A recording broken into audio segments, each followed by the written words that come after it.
ได้เราตัดสินใจว่ามึงไปหรือบ่ไปได้นี่ข้าพเจ้าว่าบ่ไปโอ้มันก็ผิดหวังเด้คันแม่นเราให้วีซ่าทางเมียนข้าพเจ้าไปเราเพิ่นบ่ให้เมียนั่นเราให้แต่ข้าพเจ้าอีตาโอกโดโนก็เซ็นให้แต่ผู้เดียวบ่เซ็นให้เมียผมบ่ได้เสนอเราก็แม่นอยู่ข้าพเจ้าบ่ได้เสนอข้าพเจ้าปิดลับว่าซั่นไป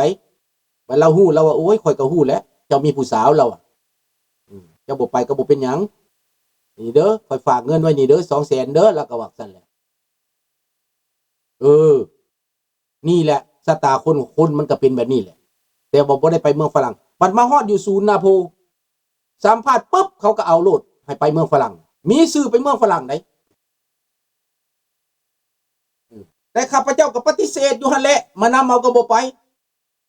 เพราะอยากมาแคนาดาอยากไปอเมริกาใจจริงแท้น่ะคาดแท้ก็ได้มาอยู่แคนาดาก็สมจิตสมใจพี่น้องมาแคนาดาก็บ่ได้ตกสอดอกมาแคนาดาข้าพเจ้าก็เข้าเหตุการณ์อยู่นำห้องหมอโลดทันทีโลดก็มันก็เป็นการดีพี่น้องแล้วมาอยู่นี่ลูกข้าพเจ้าเรียนจบเบิดทุกคนเนาะ3คนก็จบเบิดแล้วก็บ่ได้เสียใจหยังมีความก้าวหน้าคือกันอยู่นี่ก็ได้แล้วก็สบายอีกแคนาดานี่สบายกว่าเมืองฝรั่งหาเสายากเฮือนเสายากในปารีสน่ะอยู่นี่บ่อึดเฮือนเสา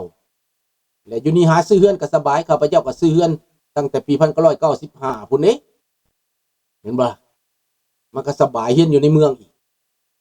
แต่ไปอยู่แคนาดาดีก่อนคันพวกใดไปอเมริกาแห่งโชคดีไปอยู่รัฐที่หังมีก็แห่งหังมีแม่นบ่ล่ะข้าพเจ้าก็ดีใจนำพวกที่ไปอเมริกาเด้อขอให้พี่น้องทางอเมริกาพร้อมแคนาดาทางฝรั่งเศสจงหักแพงกันเด้อทุกท่านทุกคนทหารเก่าตำรวจเก่าอดีตต่างๆคอยสามัคคีกันไว้เบิดทุกคนเนาะเว้าสู่ลูกสู่หลานฟังความจริงนี้จู้จอดกันเด้อผู้ใดสนใจอยากคอนแทคกับข้าพเจ้าอยากร่วมกับข้าพเจ้าก็คอนแทคมาเด้อFacebook ก็เป็นสุนทรานั่นแหละถ้าเป็นตัวฝรั่งเป็นตัวลาวมีทั้ง2อย่างเนาะพอบางครั้งข้าพเจ้าก็บ่ได้ตอบเนาะตัวสมหวังหันมันล็อกไว้แล้วมันปากบ่ได้เด้อเปลี่ยนเป็นสุนทราเด้อเป็นภาษาลาวเด้อพี่น้องเด้อ Facebook เด้อขอขอบใจหลายๆความรักพระเจ้าเท่านี้พบกันใหม่มื้ออื่นข้าพเจ้าบ่ได้ออกเด้อจะไปวัดแต่จะไล่สดให้เบิ่งอยู่เด้อจะไล่สดอยู่วัดนั่นแหละคันมีโอกาสคันไปเฮ็ดเวียกแล้วไล่สดก็ยากเลยมันบ่สะดวกแต่จะเห็นเนาะ